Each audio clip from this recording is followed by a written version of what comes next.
ये बात है लगभग अराउंड ऐसे मान के चलिए 2016 और 17 के आसपास की बात है। 16 का एंड था, उस समय के आसपास की बात है।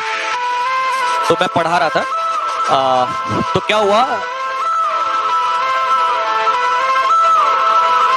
एक उस समय जब बच्चे पढ़ते थे तो एक बैच था CDS OTA वाला, और उसमें कुछ बच्चे जो थे वो बैंकिंग की भी तैयारी करते थे। तो उसमें क्या था, एक लड़की थी, उसका नाम था नेहा ठाकुर, और वो तैयारी कर रही थी, मतलब पेपर दिया था। उसने क्या किया था, BSc या MSc की थी FRI से। FRI है यहाँ पे, फॉरेस्ट रिसर्च इंस्टीट्यूट, मतलब फॉरेस्ट्री से BSc करके वो आई थी यहाँ पर। तो वो प्रिपेयर कर रही थी बैंकिंग वगैरह के लिए, मतलब उसका ये था कोई भी जॉब मिल जाए उसको, ऐसा कुछ था। क्योंकि घर की जो सिचुएशन थी वो इतनी ठीक ठाक नहीं थी, और देखिए घर की ना, किसी की भी लगभग मिडिल मैन हम ऐसे ही होते हैं कि किसी की सिचुएशन ठीक नहीं होती है, बस घर वाले हमें आगे बढ़ने के लिए सपोर्ट करते हैं।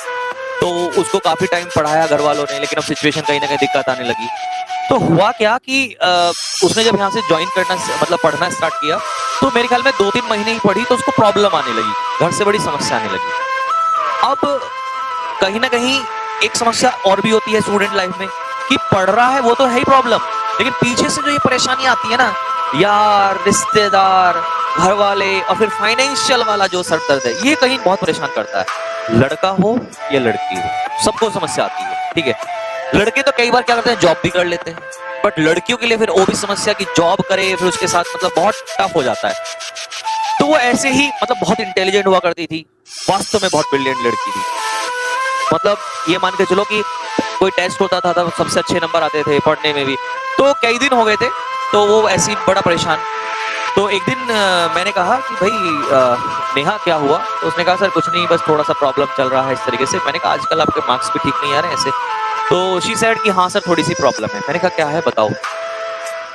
तो फिर उसने बताया थोड़ी सी हिम्मत करके, अब होता है ना आदमी इमोशनल हो जाता है। तो उसने कहा कि सर ऐसी प्रॉब्लम है और घर वाले बिल्कुल सपोर्ट नहीं कर रहे हैं। और एक बहुत अच्छी बात जो मुझे टच कर गई वहां पर, उसने कहा कि सर घर वाले सपोर्ट नहीं कर रहे हैं, लेकिन मैं पढ़ाई नहीं छोड़ना चाहती। मैं नहीं वो लाइन इतनी इंपॉर्टेंट थी, मतलब एक लड़की से सुनना कि सर मैं नहीं चाहती हूँ, वो यही उत्तराखंड से ही थी, मतलब पहाड़ से, कि सर मैं नहीं चाहती हूँ कि ये जो लंबी जर्नी सोचिए, बचपन से अच्छा स्कूल, कॉलेज, यहाँ अच्छा एटमॉस्फेयर, मैं वापस वहीं चले जाऊं तो सर सब कुछ खराब हो जाएगा, और अब मुझसे वो भी नहीं होगा कि मैं वापस उसी सिनेरियो में चली जाऊं। मैंने कहा हाँ बात तो ठीक है, लेकिन सर अब स्थिति इतनी खराब हो गई है कि मुझे ऐसा लग रहा है कि वापस जाना पड़ेगा, सर मैं क्या करूं, बहुत परेशान हूं। तो मैंने कहा बेटा देखो, दो रास्ते हैं आपके पास। एक तो रास्ता ये है कि आप जॉब कर लो कहीं, क्योंकि देखिए हम इमोशनल होकर सोचे आज की लाइफ में पॉसिबल नहीं है, प्रैक्टिकल होना कहीं ना कहीं जरूरी है। समस्या कुछ भी हो, सॉल्यूशन ढूंढना है, बात खत्म। ऐसे बैठ के ये होगा वो होगा, ऐसा कुछ नहीं होने वाला यार, कोई तुम्हारी लाइफ में नहीं आने वाला बचाने के लिए। तो मैंने कहा देखो, या तो जॉब कर लो, ये कहीं ना कहीं ऑप्शन है आपके पास, या दूसरा फिर ये है घर जाके पढ़ लो। और उस समय ना इतना ऑनलाइन वगैरह का भी क्रेज नहीं हुआ करता था, ये तो अभी तो हुआ 2-3-4 साल से ही ज्यादा। तो मैंने कहा भाई या फिर घर जाके पढ़ लो। बोला सर वहां तो पॉसिबल ही नहीं होगा। तो मैंने कहा फिर जॉब का देखो। तो उसने कहा ठीक है सर मैं कुछ सोचती हूँ। तो उसने 4-5 दिन जो है जॉब के बारे में सोचती रही। तो उसने कहा कि सर हो नहीं पा रहा है, और जहां मैं जॉब करने के लिए ट्राई कर रही हूँ वहां पर 12-12 घंटे, 10-10 घंटे, 8-8 घंटे काम करवाया जाता है। सर मैं पैसे कैसे पढ़ पाऊंगी, क्योंकि मेरा अल्टीमेट गोल पैसा कमाना नहीं है, मेरा अल्टीमेट गोल है पढ़ना तो पॉसिबल ही नहीं है। तो मैंने कहा कि यार अब देखो इसमें मैं क्या कर सकता हूँ। तो उसने कहा कि सर देख लीजिए अगर कुछ हो सकता है तो पॉसिबल। तो मेरे दिमाग में उस समय एक आइडिया आया। मैंने कहा इस बच्ची को जो है कुछ ऐसा काम देते हैं जो पढ़ाई के साथ साथ पॉसिबल कर ले। तो मैंने कहा ठीक है, आप एक काम करिएगा कि जो डाउट्स हैं बच्चों के, कई बार क्या होता है कि बहुत सारे स्टूडेंट होते हैं डाउट नहीं ले पाते हैं सबके, तो आप क्या करो बैठ के डाउट ले लिया करो, और थोड़ा सा जब मैं पेपर बनाता हूँ मॉक टेस्ट वगैरह ये, तो आप उनको चेक कर लिया करो, क्योंकि प्रूव रीडिंग भी कई बार नहीं हो पाती है, मिस्टेक्स हो जाती हैं, ठीक है। तो उसने कहा हाँ सर ये काम ठीक है। तो मैंने कहा ठीक है, कुछ थोड़ी सी मदद मैं कर दूंगा आपकी। तो now she was very much happy, इतनी ज्यादा खुश हुई वो कि ठीक है सर अब काम चल जाएगा। हुआ क्या कि उसने काम करना स्टार्ट किया, और मुश्किल से 20 दिन भी नहीं हुए होंगे, 20 दिन के आसपास का रहा होगा, उसने एग्जाम दिया हुआ था IBPS PO का। हाँ 20 दिन भी नहीं हुए होंगे, मतलब मेरा अभी भी रोंगटे खड़े हो रहे हैं। मतलब ये वही फील एकदम, क्योंकि पर्सनल लाइफ में आपने बहुत कुछ देखा हो ना, वो ही आपको हमेशा टच करता है। यूट्यूब ये सब सुनी सुनाई बातें नहीं। 20 दिन के आसपास उसने आके मुझे ऐसे मिठाई का डब्बा, यहाँ चावला स्वीट शॉप है और ऐसे डब्बा था उसके सामने, तो मैंने सोचा कि मैंने इस लड़की को जॉब दी, इस वजह से शायद ये मिठाई लेके आई है। मेरे को बड़ा बुरा लगा, तो मैंने उसको पहले हड़काया बहुत ज्यादा। जैसी ही मिठाई लेके आई, मैंने कहा आर यू मैड? तो 4-5 वाले, अब वो बहुत सिंसियर थी, उसे पता थी कि सर कुछ गलत सोच गए हैं, वो चुप थी। तो मैंने 5-6 बातें बोली। मैंने कहा आपने क्या सोचा है, मैंने आपकी हेल्प के लिए कहा और ये सब, और मैं गुस्से में आके, तो जब बहुत देर होगी तो वो मुस्कुराई। जो अच्छे लोग होते हैं ना, वो बहुत शांत वाले भी होते हैं, पेशेंस वाले। नहीं, वो पहले ही बोल सकती थी, उसने सोचा कि सर को आज बोल लेने दो पहले। तो जब मैंने बोल लिया तो उसने कहा कि सर इसलिए नहीं, I have got selected for SBI, sorry IBPS PO। उस समय IBPS बैंकिंग कराता था। और जैसे उसने बोला आई वॉज लाइक, और एकदम से मेरे दिमाग में क्लिक हुआ। मैंने कहा ये कहीं ना कहीं भगवान उसकी डेस्टिनी, मैं उसको परीक्षा कर रहा था। रिजल्ट सामने खड़ा था बिल्कुल, बस चेक कर रहा था, इतना तोड़ दिया उसको। बट उसका साहस देखो, उसे क्या पता था कि कल सिलेक्शन होगा, उसे थोड़ी ना पता था। लेकिन वो हार नहीं मानी, और वो लड़की उस समय लड़ती रही जब उसमें बुरा दौर आया, और उसने उसको झेल लिया। और ऊपर से भगवान ने भी उसको रिजल्ट दे दिया, और वो उसमें सेलेक्ट हुई, और उसने उसी जॉब को पकड़ लिया, और यहां से वो सीधा ट्रेनिंग पे चली। लेकिन ट्विस्ट इसके बाद है, जब वो ट्रेनिंग पे चली गई, अब समस्या ये आई कि घर की स्थिति तो ठीक थी नहीं। तो लीजेंड होते हैं ना, थोड़े से और खतरनाक होते हैं। जिंदगी में अपने लिए जिए तो क्या जिए यार। उसने क्या किया, अब उसकी एक सिस्टर थी सुनेहा ठाकुर, छोटी सिस्टर, वो वहीं पर थी, वो बड़ी परेशान। उस लड़की जो छोटी सिस्टर थी, उसका सपना था डिफेंस। सर मेरे को डिफेंस है ना, लेफ्टिनेंट बनना सर। अब प्रॉब्लम क्या है, घर वालों के पास इतना पैसा नहीं था, घर वाले कहां सपोर्ट कर रहे थे, और उसकी जॉब अभी लगी थी, तो उसको भी पैसा नहीं मिल रहा था। उसने क्या कहा कि तू कोई नहीं, छोड़ के आजा और यहां आजा, मैं वहां पर हूं, मैं कुछ करती हूं।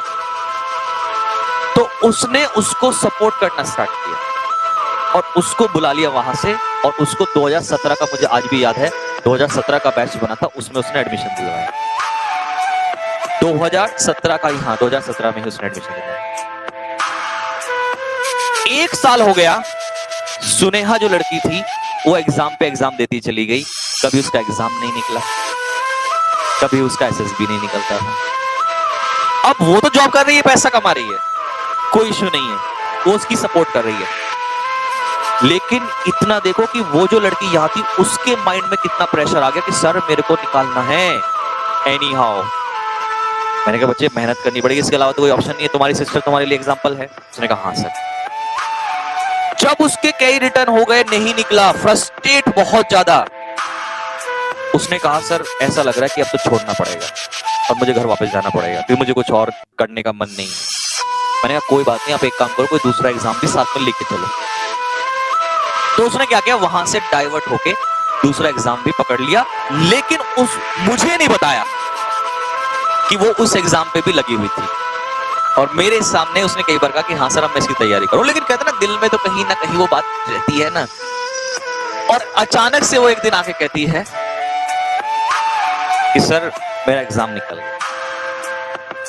मैं बहुत कुछ हुआ, मैंने कहा तुमने तो तैयारी छोड़ दी थी। बोले नहीं सर ऐसे नहीं छोड़ दिया।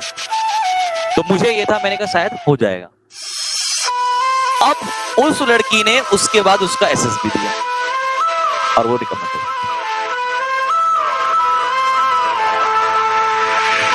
घर में 2 ही लड़कियां थी, और जिस फैमिली के हाल उस समय ऐसे थे, उन दोनों लड़कियों ने, एक वहां पर और एक उधर, दोनों अधिकारी।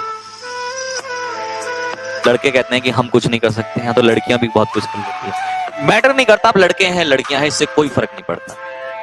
फर्क इस बात से पड़ता है कि हालात जब बुरे आ जाएं, तो उसमें आपका जो ये माइंड है ना, ये कितना स्ट्रॉन्ग और आप कैसे खड़े हैं।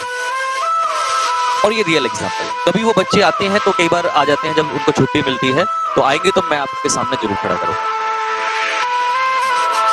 हर किसी की लाइफ में मुसीबतें आती हैं, इससे भी बदतर स्टोरीज हैं, क्योंकि मैंने तो पढ़ाया है बच्चों को।